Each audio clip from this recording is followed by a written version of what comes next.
Perkenalkan, nama saya Monica Kristela dari kelas 3B D4AN. Di sini saya akan mempresentasikan materi tentang bab 5, yaitu Sistem Pembinaan Karir, mata kuliah Sistem Administrasi Kepegawaian.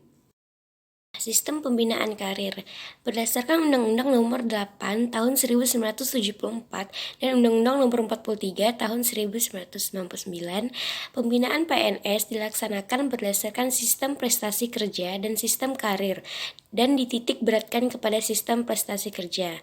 Nah, yang pertama di sini ada sistem prestasi kerja, yaitu sistem kepegawaian untuk pengangkatan seseorang dalam suatu jabatan didasarkan atas kecakapan dan prestasi yang telah dicapai. Yang kedua, sistem karir, yaitu sistem kepegawaian untuk pengangkatan pertama seseorang didasarkan atas kecakapan. Selanjutnya, manajemen kepegawaian negeri sipil.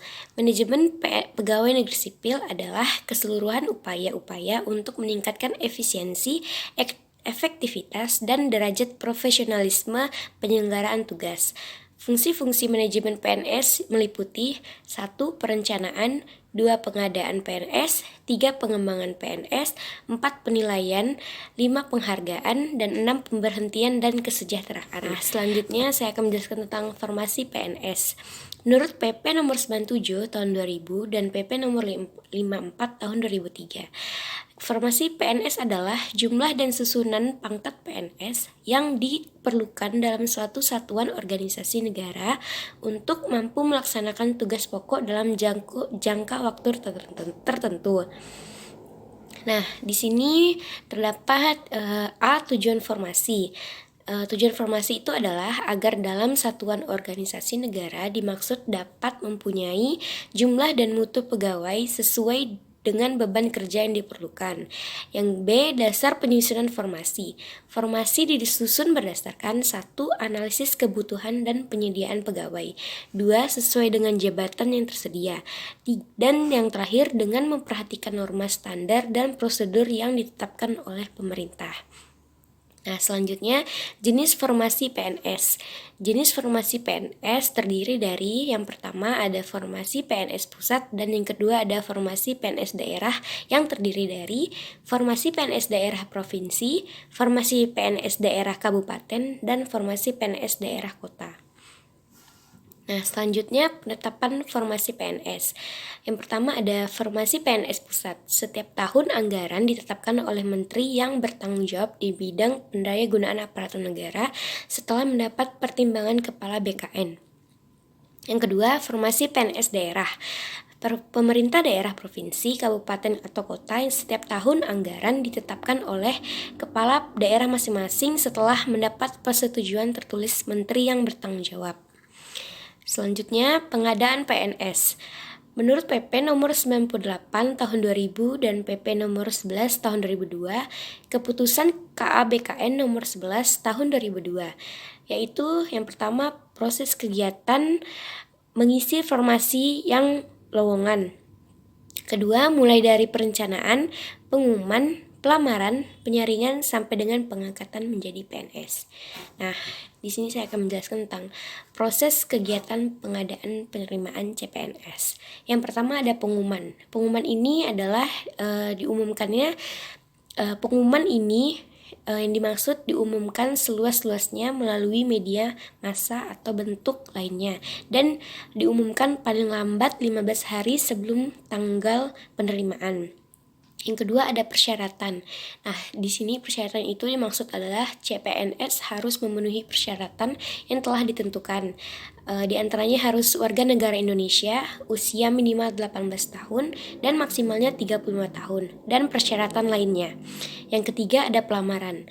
Lamaran harus ditulis dengan tangan sendiri dan dalam surat lamaran harus dilampirkan fotokopi STTB atau ijazah yang telah disahkan oleh pejabat yang berwenang, kartu tanda pencari kerja dari Depnaker atau Disnaker, dan pas foto dengan jumlah dan ukuran yang telah ditentukan.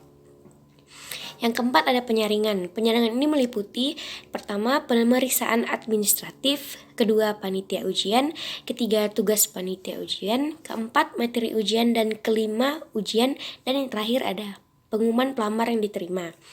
Nah, selanjutnya ada pengangkatan. Pengangkatan sebagai CPNS, yang pertama, pelamar yang dinyatakan lulus dan diterima wajib melengkapi dan menyerahkan kelengkapan administrasi. Yang kedua, ada golongan ruang. Di sini saya akan menjelaskan golongan ruang. Nomor 1 itu ada 1 SD setingkat, golongan ruangnya 1A. Kedua, SLTP setingkat 1C. Ketiga, SLTA D1 2A. 4 SGPLB D2 golongannya 2B. SMAK D3 golongannya 2C. S1 D4 lowongannya 3A. DR APTK S2 atau ijazah lain yang setara golongan 3B, S3 dokter golongan 3C. Selanjutnya yaitu penghasilan PNS. Gaji PNS menurut PP nomor 7 1977 tentang perat gaji PNS terakhir dirubah dengan PP nomor 25 tahun 2010. Yang pertama, hak atas gaji CPNS yang diterima secara nyata melaksanakan tugas yang ditetapkan oleh Kepala Kantor atau Satuan Kerja atau SPMT.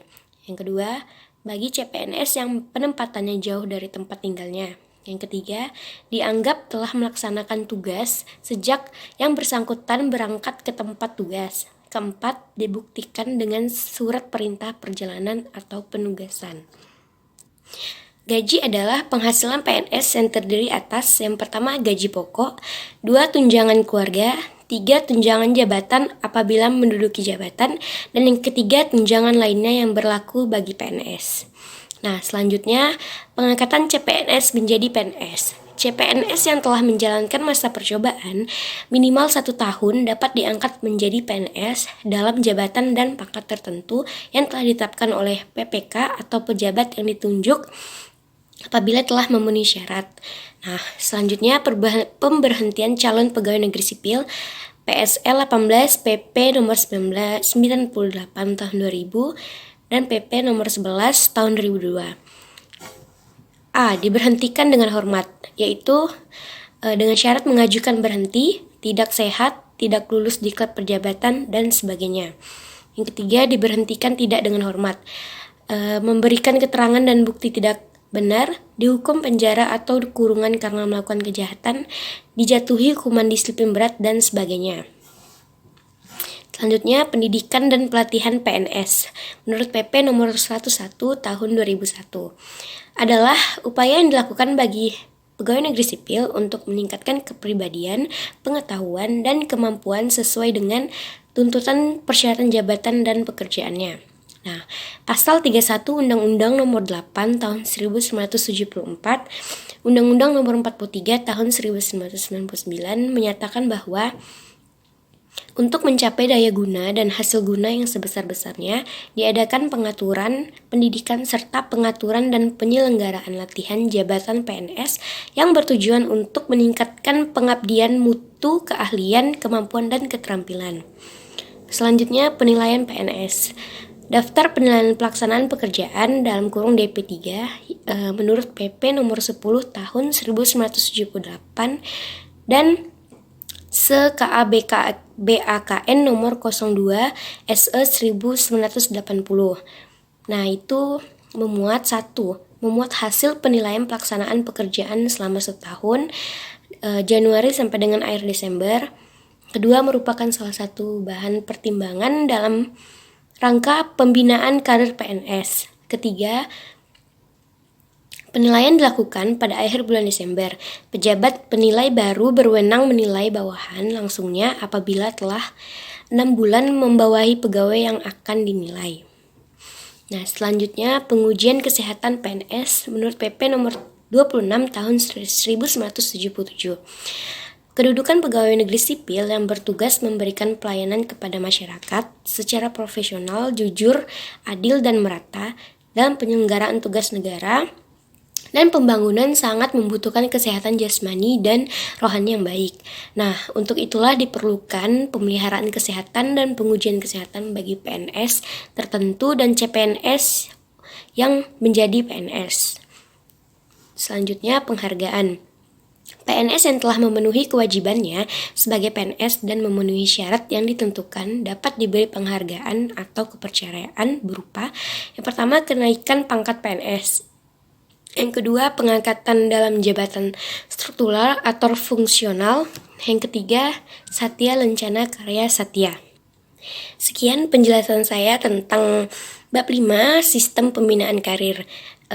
Saya mohon maaf jika ada kekurangan. Saya ucapkan terima kasih.